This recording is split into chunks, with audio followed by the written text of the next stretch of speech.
The day I walked down the aisle, I looked out into the crowd of smiling strangers, but not one face from my bloodline, not my mother, not my brother, not even my grandmother, who sewed the dress I was wearing. Faru made it look like a fairy tale from the outside, but inside, I felt like a guest at my own funeral. He said, "It's better this way." His mother said, "We want our kind of people only." But 6 months later, when I mailed her the gold-trimmed invitation, it wasn't to a christening. It was to my divorce party. Kesa woke up on her wedding day with a soft smile. She looked at herself in the mirror, adjusting her lace veil, heart full of hope. She had dreamed of this day since she was a little girl, walking down the aisle, seeing her mother smiling with pride, her brother cheering the loudest. But just as the makeup artist fixed her final touch, Faru walked into the room, face calm, but cold. "They're not coming," he said. Kesa blinked, confused. "Who?" "Your family," he said flatly. "I uninvited them." Her chest tightened. "Why would you do that? They don't fit in here," Faru replied without hesitation. "They're too local, too loud. They embarrass me." For a moment, Kesa said nothing. Her mind raced. This was the same mother who sold food by the roadside to pay her school fees. The same brother who sold his only bike just to help her start a small business. These were the people who sacrificed everything for her. And now, they were not welcome. She looked at Faru, really looked at him, and for the first time, he felt like a stranger. Her hands trembled as she touched her veil again. She gave him a small, fake smile, just enough to hide the storm inside her. But something deep in her broke, something small, but loud. It wasn't just about the wedding anymore. It was about being told her roots weren't good enough, that her love, her family, her story was something to hide. She nodded slowly, saying nothing. She didn't want to fight before the ceremony. But in that quiet moment, Kesa knew this wedding wasn't the beginning of something beautiful. It was the start of something else, something that would change her life forever. The music had stopped. The guests were seated, but the air felt heavy, like something important was missing. Kesa stood at the entrance of the hall, dressed in white, veil covering her face, bouquet trembling in her hands. She looked to her left, then to her right. There was no one there to hold her arm. No mother, no brother, no one from her side. Just silence. The wedding coordinator gave her a small nod, signaling her to start walking. So she took a breath and stepped forward, one foot in front of the other, slow and steady. But with every step, her heart felt heavier. There were no drums, no singing, no cheers, no familiar voices calling her name. Just the sound of her own heels echoing in the grand hall. As she walked, her eyes scanned the rows of chairs. The front left corner, where her mother should have been, was empty. Next to it, 3 more empty seats. Her brother wasn't there. Her childhood friends weren't there. No one from her world had been allowed in, and that emptiness screamed louder than any music ever could. Faru's family watched proudly from the other side, dressed in rich fabrics and polished smiles. They whispered to each other, nodding, satisfied. In their eyes, they had done the right thing. They had cleaned up the wedding, removed the noise, removed the village look. They believed they had erased her past, her roots, but they didn't understand what they had really taken. Kesa kept walking, her spine straight, her face calm, but inside she felt hollow. She remembered her mother's warm hands, always fixing her scarf before she left for school, her brother's laughter when he taught her to ride a bike, the smell of puff-puffs from the roadside stand they once ran together.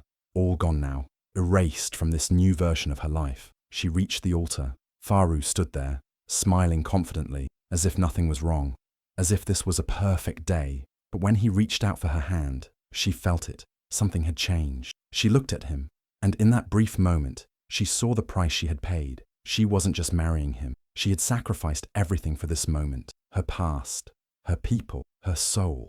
And in that quiet silence, surrounded by strangers in fancy clothes, Kesa stood still, not as a bride full of joy, but as a woman suddenly aware that she was completely alone. 2 nights after the wedding, when the noise had faded and the guests had left, Kesa sat alone in her new bedroom. The house was beautiful, large, clean, and cold. Faru had gone to sleep early after another long day of showing off their wedding pictures online. But Kesa couldn't sleep. Something inside her still felt empty, like a part of her had been forgotten and left behind. She turned over in bed, trying to find comfort in the soft sheets. That's when her hand touched something strange under her pillow. She pulled it out slowly, a small brown envelope. Her name was written on it in a handwriting she knew very well, her mother's. Her heart skipped. With shaky fingers, she opened the envelope. Inside was a small folded paper and an old photograph. She picked up the note first. It said, "In case I'm not allowed to hug you." Kesa pressed the note to her chest. Tears filled her eyes. Then she looked at the photograph. It was torn at the edges, faded with time. It showed her, just 6 years old, standing outside their small shop. She was smiling, holding a tray of puff puffs, wearing a simple dress and dusty slippers. She remembered that day. Her mother had taken the photo with a cheap phone and told her, "One day, you'll look back and see how far you've come." On the back of the photo, her mother had written just one line, "Never forget who you were before their love." Kesa couldn't hold it in anymore. The tears came fast. She sat on the bed, hugging the photo, crying softly so Faru wouldn't hear. She remembered the smell of her mother's cooking, the jokes her brother used to make, the sound of rain on the tin roof of their old house. All of it felt so far away now. She realized that in trying to be accepted by Faru and his family, she had pushed away the people who truly loved her. Her mother hadn't been allowed at the wedding. She hadn't even seen her in her dress. But still, she found a way to send love, a quiet gift, hidden under a pillow, wrapped in memory and truth. Kesa didn't sleep that night. She stayed awake, holding that picture, feeling every second of the life she left behind. And deep inside her, something began to stir. Not anger, not regret, but a small, quiet voice reminding her she still had a choice. 1 month after the wedding, Kesa was no longer the woman she used to be. The cheerful smile she once wore had disappeared. Her phone barely rang anymore because Faru didn't let her call or visit anyone. He had changed the rules of her life. "You're a wife now. Act like one," he said every time she tried to speak up or show her old self. Slowly, Kesa stopped trying. She stayed quiet, obeyed, and moved like a guest in her own home. Even her laughter went silent. Her friends stopped asking to visit. Her mother's texts were left unread. Her brother's voice, once a daily comfort, was now a distant memory. Kesa would sit by the window sometimes and just stare at the sky, wondering if she was still the same girl who once sold puff puffs and dreamed big. One evening, Faru invited his friends and business partners over for dinner. Kesa cooked everything herself, from start to finish. She cleaned, decorated, smiled politely, and served each guest. No one offered to help. No one even thanked her. As the night went on, Kesa stood quietly in the kitchen corner, refilling drinks and clearing plates. That's when she heard Faru laugh loudly in the other room. She paused. "She was a village girl when I met her," he joked to his friends, "selling food on the roadside, but I cleaned her up. Now look at her, my wife." The room chuckled. One of the guests said, "Well, she better remember who gave her this life." Faru nodded proudly. Kesa stood frozen. Her hands clutched the tray so tightly it nearly cracked. Her heart pounded. Something inside her rose up, something she had buried for weeks. It wasn't just hurt. It was fire. She walked slowly into the dining room. The room fell quiet. Everyone looked up. Faru raised his eyebrow. "What is it now?" Kesa's hands shook. Her voice, quiet at first, found strength. She looked straight at him and said, "This ends." The room was silent. Faru looked shocked. The guests were too stunned to move. Kesa didn't wait for a response. She placed the tray down gently, turned around, and walked out the front door. No shoes, no bag, just her. Her feet touched the cold night floor, but she didn't stop. She walked faster with each step. Her voice had come back. Her spirit had woken up. And though she didn't know exactly where she was going, she knew one thing for sure. She was never going back to that silence again. After leaving Faru that night, Kesa didn't fall apart. She didn't go back crying or begging. Instead, she returned to something that had always brought her joy, her small beauty page on Instagram. What Faru had laughed at, called a hobby, was much more than he ever knew. While he thought she was just taking pretty pictures and chatting with followers, Kesa had been working day and night behind the scenes. Before the wedding, she had started mixing her own skincare products using natural ingredients from her village. Her mother had taught her the recipe. What began with just 10 orders turned into hundreds. She would wake up early to pack each box herself, using handwritten thank you notes and simple wrapping paper. And when Faru would leave for work, she would turn her phone into a business tool, replying to customers, posting reviews, running promotions. Kesa had slowly built something strong, something that didn't depend on anyone's approval. She saved every little coin she earned. She didn't spend it on clothes or luxury. She used it to grow. She hired one helper, then two. Soon, she had a small team of 5 women working with her, some of them single mothers who needed support. She found a cheap warehouse in town to store her products. Then 2 more followed. When her orders began coming from across the border, she partnered with a distributor in Senegal. And all this time, Faru never noticed. He still saw her as the village girl he rescued. He thought his money was the only reason she had anything. He would roll his eyes whenever he saw her taking product photos. "Still playing on Instagram?" he'd ask, and Kesa would smile quietly. But Kesa wasn't playing. She was building. She had even hired a lawyer, a sharp woman who believed in Kesa's dream and helped her register the business in her own name. One day, when Kesa told her about Faru and the way he looked down on her work, the lawyer smiled and said, "If he ever tries to claim a coin from you, I'll eat him in court." Now, as Kesa stood in her own small office, surrounded by shelves of her products, orders coming in from different countries, she finally saw the truth. She didn't need a husband to feel complete. She had built something from her pain, something no one could take away, not even Faru. And the best part, he still didn't know. It had been weeks since Kesa walked away from Faru, and not once did she look back. She stayed quiet, kept working, kept building, but deep down, she knew she needed one final moment, not for revenge, but for closure, not to hurt anyone, but to remind herself and the world that she had found her voice again. She sat at her small desk, wrote down a name on an envelope, and smiled softly. The name, Faru's mother. It was the same woman who had smiled at her wedding, proud and cold, while her own mother's seat sat empty.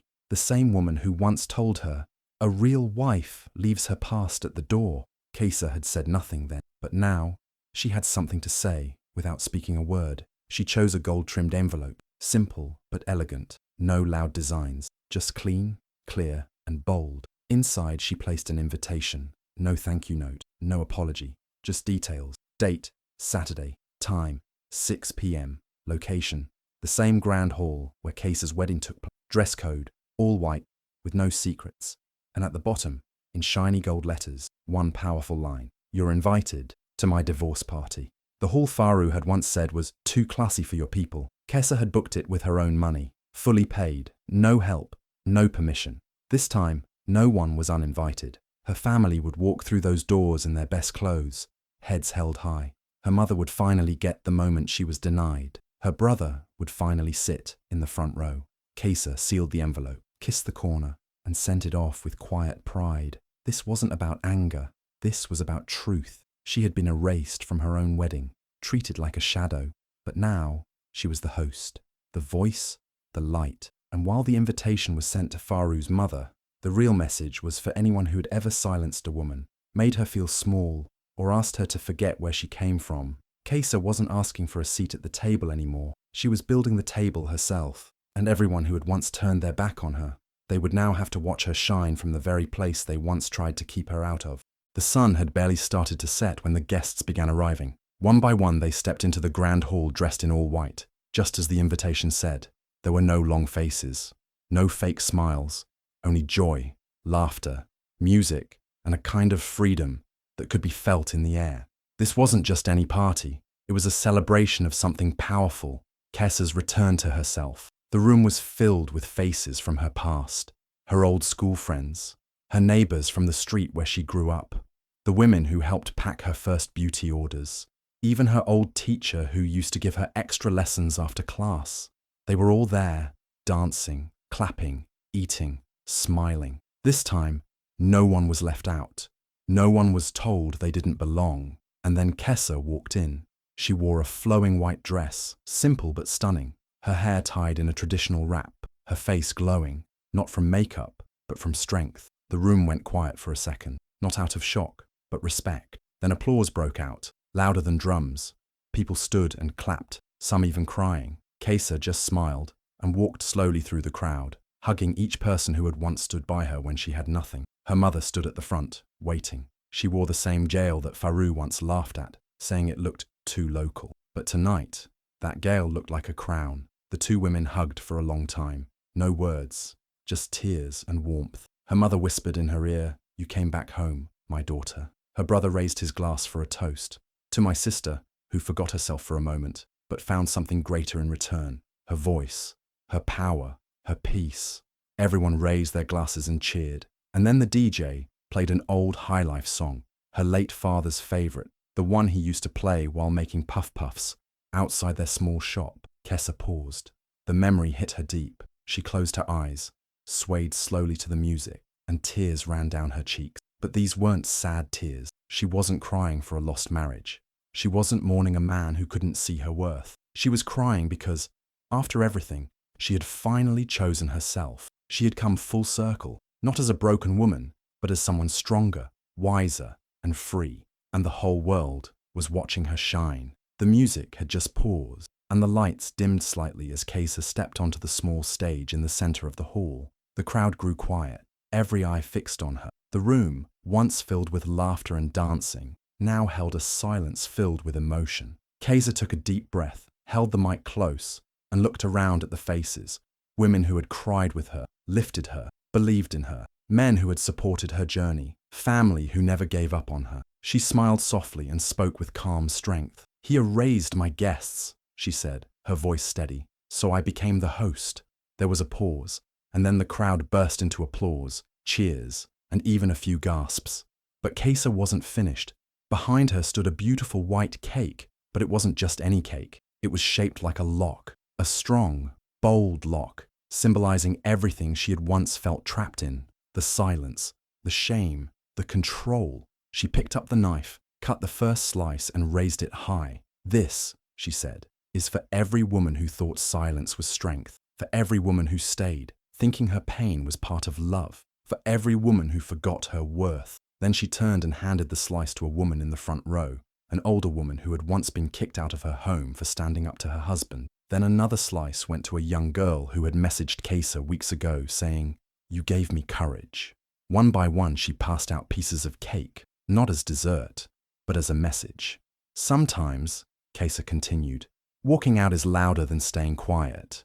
Sometimes leaving is the only way to come back to life." Someone in the audience recorded the moment, just a short clip. Her words, the cake, the applause, the tears in her eyes. It was posted online that same night. By morning, it had 1.2 million views. People all over the country, and even beyond, were talking about it, sharing it, quoting her words. She became the host, became a trending hashtag. Women started using it to tell their own stories. Stories of strength, stories of survival. And Kessa, she didn't post it. She didn't need to. The world saw her, really saw her, not just as a bride who was once silenced, but as a woman who stood up, found her voice, and gave others the courage to find theirs too. It had been a full month since the divorce party. Kessa's business had grown even more. Orders doubled, interviews came in. Young women from all over sent her messages, asking how they could build something from nothing just like she did. Her office was small but full of life. Her team worked with joy. Music played softly in the background, and the air always smelled like fresh packaging and dreams coming true. One sunny afternoon, just as Kessa was reviewing a new product design, her assistant walked in quietly. "There's someone here to see you," she said. Kessa looked up. "Who?" Before she could answer, the door opened, and there he was, Faru. He stood there, holding a bouquet of red roses. He looked different, tired. His smile was weak, unsure. He took a few steps in, looking around the office like he couldn't believe what he was seeing. "Kessa," he said softly, "this place, it's beautiful." Kessa didn't smile. She didn't move from her desk. She just watched him. "I miss you," he said. "I miss your laughter, your meals, the way you used to listen without talking back. Things haven't been the same. My family, they've changed. No one checks on me anymore." Kessa stood up slowly and walked past him toward the front door. He followed her, thinking maybe she was walking him out gently, but she stopped right under the sign above the entrance of her office, a white board with bold letters, "Reclaimed Beauty, built from the ashes." She turned and looked at him. "This is what I built from the pain," she said quietly, "from the silence you forced on me, from the hurt your family caused." Faru looked down, holding the flowers tighter. "Can we start over?" Kessa gave a small laugh, not out of joy but out of truth. "You taught me to cut people off," she said, eyes firm. "I just started with you." She didn't yell. She didn't insult him. She just told the truth. Then she turned and walked back inside. Her assistant closed the door gently behind her. Faru stood outside, alone, roses still in his hand. The same man who once thought she was lucky to be with him now stood on the other side of a door that no longer welcomed him. And this time, Kesa didn't look back. Years had passed since the day Kesa closed the door on Faru, but she didn't just move on, she moved forward with purpose. She didn't sit in bitterness or wait for another man to complete her story. Instead, she picked up the pieces of her life and used them to build something far bigger than herself. Now, she travels from village to village, not with makeup kits or beauty bags, but with notebooks, samples, and her story. In small gatherings under trees, in school halls, and sometimes even open markets, girls gather around her. Some walk for hours just to hear her speak. She tells them, "You don't need to wait for a big break. You are the break. You are the start." She teaches them how to turn shea butter into a product, how to sell handmade beads online, how to open small kiosks, how to keep records, how to believe in themselves when no one else does. And people listen, not just because of her words, but because of her presence. She walks with strength, with peace, with pride. Her mother sometimes sits quietly in the crowd, watching with eyes full of awe. This was the same daughter she once worried might never find happiness. But now, that daughter was helping hundreds of others find theirs. One day, at a women's conference in the city, a young girl raised her hand during the Q&A session and asked, "Do you ever regret leaving your husband?" Kesa smiled gently and held the microphone closer. "I didn't lose a husband," she said. "He lost a future." There was silence for a second, then a wave of soft claps, then louder, until the entire room stood up in applause. Later, as she stepped down from the stage, her mother hugged her tight. Her eyes glistened with pride, and her voice trembled as she whispered into Kesa's ear, "You were never meant to be just a wife. You were born to be a movement." And she was right, because now, wherever Kesa walks, she carries more than her name. She carries her people. The family Faru, once banned from her wedding, now sits in every crowd, every room, every space she enters. Whether by blood or bond, her community has grown larger than anyone could have imagined. She became more than a story. She became the reason other girls started writing their own. If Kesa's story touched something deep inside you, if you've ever been told to stay quiet, be patient, or just accept it, let this be your sign. You don't have to shrink to be loved. You don't have to suffer to be strong. You don't have to stay where you're only surviving. Share this story with every woman who forgot her power. Tag a sister who needs a reminder. She wasn't born to beg for a seat. She was born to build the whole table. And if you're still in the fire, hear this. You are not ashes. You are the spark. Keep burning bright.